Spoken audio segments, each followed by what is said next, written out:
Hello and welcome to KennyRoy.com. I'm Kenny Roy. This is the Ask Video Mail for the week of January 17th, 2011. Welcome to the site. Welcome all new members. I'm glad to have you here, having a lot of fun. Still, it's just such a blast. I'm super excited about the site, and I hope that everyone that is on the site is getting all the information that they can possibly enjoy. And let's just keep it going. Keep submitting your questions for the Ask Video Mail to webmaster@kennyroy.com. It really is the best way to interact with this site. Send a question. Who knows? Maybe I'll pick your question. You'll get a demo on your question in a Ask Video Mail to come. And these are 10 to 20 minute demos, and I try to cover as many topics that I can, and I really try to tackle things that are common problems for a lot of people. And that's really the aim of the site. The site is supposed to be for animators, students and professionals alike who want just up-to-date information being delivered to you on a weekly basis. It's not a curriculum, it's not a school, it's just more and more and more information as it is created, and it's exclusive to you. So I'm just really excited about how well the site is going, and I'm appreciative of all my members, so thank you for being here. And let's just jump right into the question. This week's question for the Ask Video Mail is: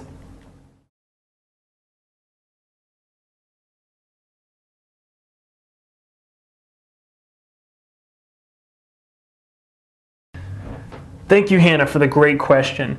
Eyes are a huge issue in animation. They're a huge part of animating the face and animating a character, going through an emotional state.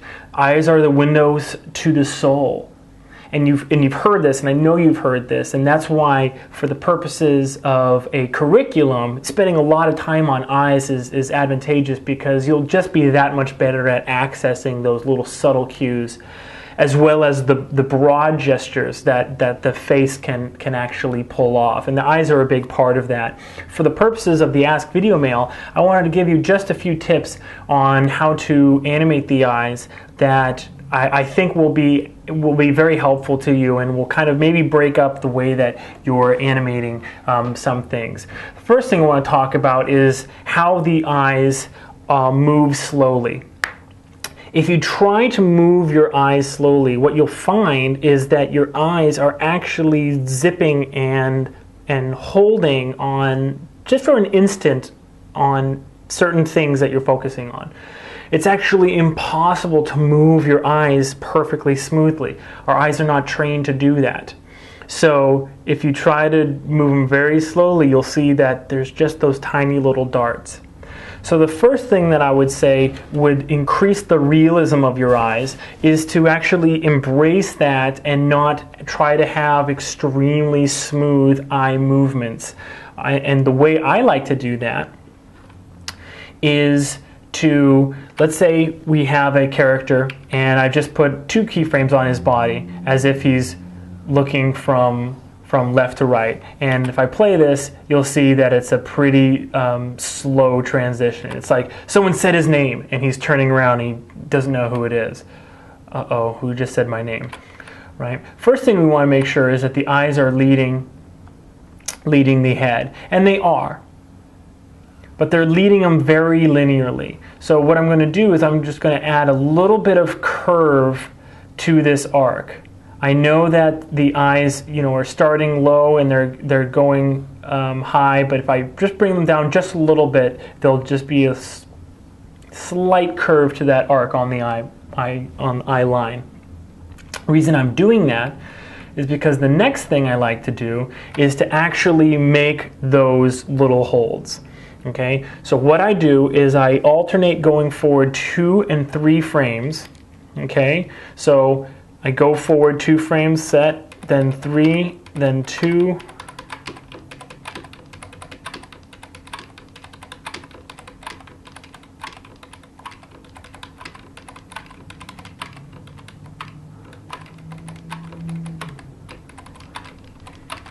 Just like this. You can use your keyboard to advance the keys. Alt, comma, and Alt period are obviously how you do that. And then when I get to the end, I jump into my graph editor and just make these keys stepped. Okay, it just boom, click stepped, and you can have different kinds of tangent types on a single curve. That's not a big deal at all. So I can make these keys whatever I want to be, transitioning in and out of this moment. But then what I kind of find, or what I see in this animation after this, is that the eyes, it's very subtle, but if you look closely,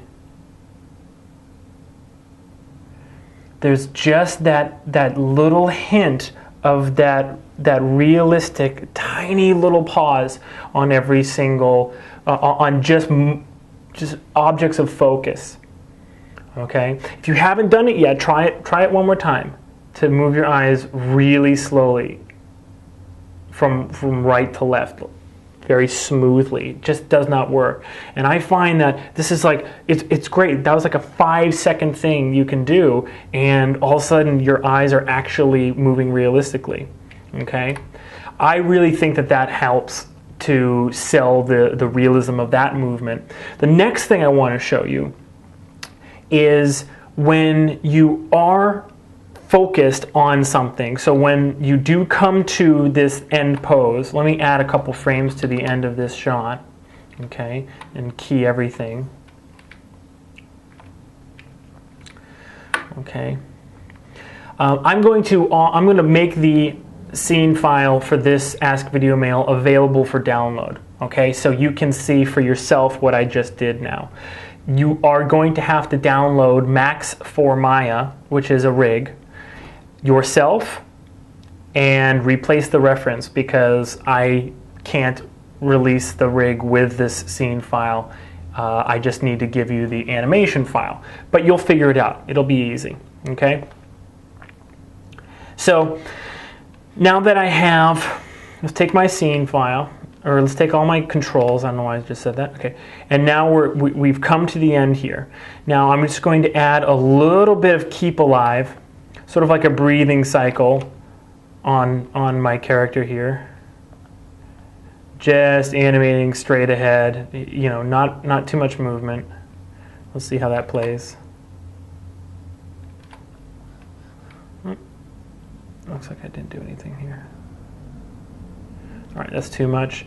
I'm going to use the trick that I had for the moving hold Ask Videomail in November and just middle mouse drag something in between these two poses that are moving too much, and then copy it by hitting S after releasing the middle mouse button on this frame so that it's toned down. See how it's toned down a little bit? And then I want a little bit more of what was going on in here for the end. So remember to work smarter, not harder. Okay, and then I do kind of feel that the head and the torso are coming. Yeah, so I need to flat these tangents, and then maybe make the head, because the head leads the body, happen just 2 or 3 frames earlier. And let's see what that looks like. Okay, so now that he's looking over here, okay, what I'm going to do is I'm going to, let's just make a new perspective window so we can see. Okay, and then I'm going to go into 4 views and make this my old perspective and make this my new perspective. Okay, cool. So I'm going to go over here, and this control, what I'm looking for is the way that the eye is always running around the periphery of the object or the thing that we're looking at. If it's a face, they actually track the eye lines with lasers and stuff, and they show these people these images, and it's interesting where the eye line goes. It's actually kind of animalistic. Like men, for instance, that show like a picture of a naked woman, and basically you can imagine, I'm just going to show the points that they're looking at, and you can imagine what's there. It's like look, look, look, down, look, look, look, down, look, look, look, down, like that. It's the same thing kind of with the face too. We look between the eyes. We're normally constantly going back and forth between the eyes, and then down to the mouth. when someone is speaking to us. All right, so look, look down, look down, like that. We spend most of our time watching the eyes of someone who's looking at us. Normally, if you have normal eye contact and you don't have a problem with that. Okay, so, and things like my mouse, for instance. My mouse has text on it. Okay, right there. I'm not sure if you can see that. And my keyboard has the writing on the keys. Whenever we look at something that has a logo or a piece of writing, normally we cannot help ourselves from reading it. So again, even if you just quickly look at an object and for an instant, normally you're doing a little bit of running around the periphery with your eyes. If it's a face, you're bouncing between the eyes and down to the mouth and bouncing and down. And if it's text, you cannot help but read it left to right. It's very, very, very, there's a lot going on is kind of the whole point here. A lot going on with the eyes. So what I like to do is, once I've established my eye line, like right here, is I like to take this eye control and do the exact same thing that I did with that eye movement, which is move it around every couple of frames. So I'm going to go forward 2 and just oops. Let me lock this. Go forward 3, 2, 3, 2, 3.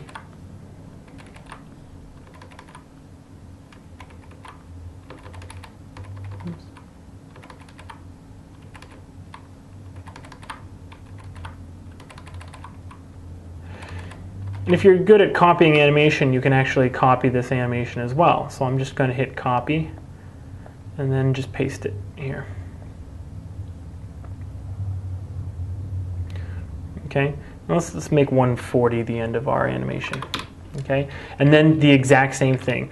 So I have, let's go into the graph editor, take a look at these keys, and see they're very, very, very subtle here, aren't they?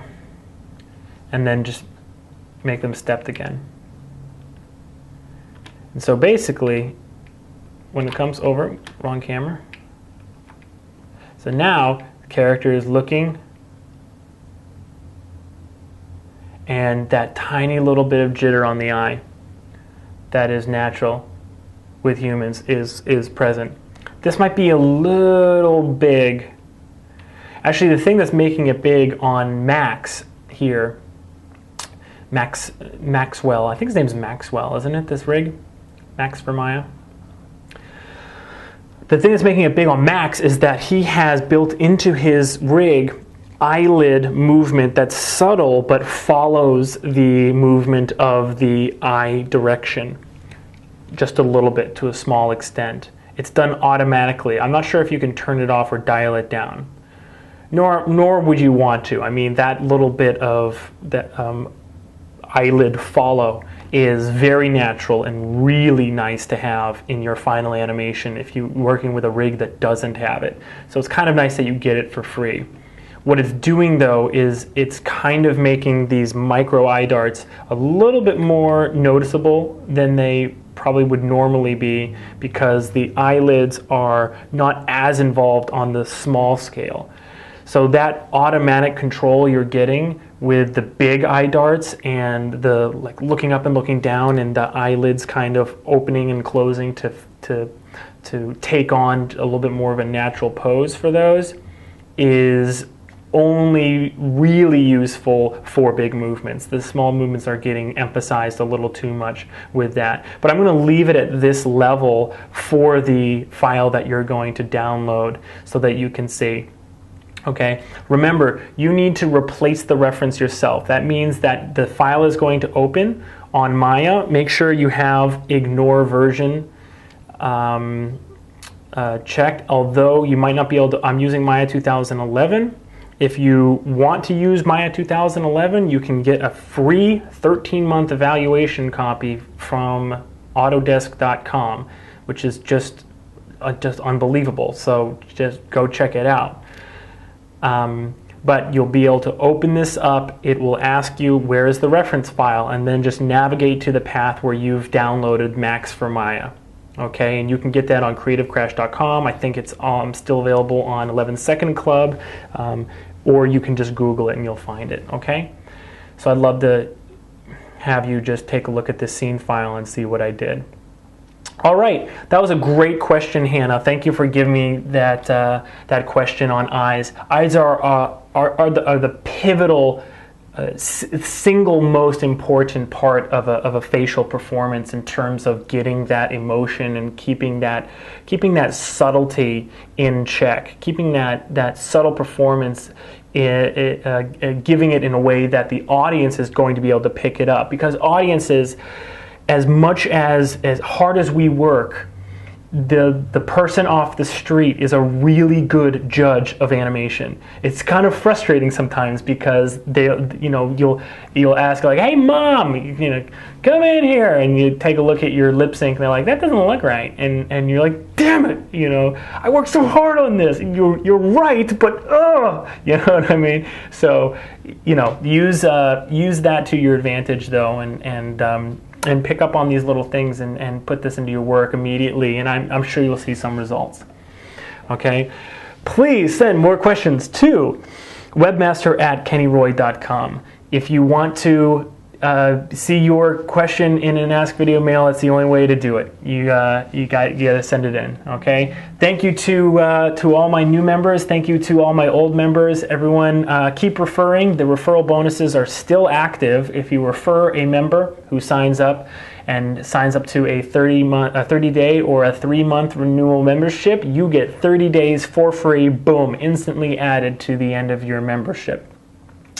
And if you refer a member that it signs up to the yearly subscription, you get 60 days added immediately to the end of your membership. So it's a great way. I mean, you could conceivably get a free year if you sign up, only a handful of friends.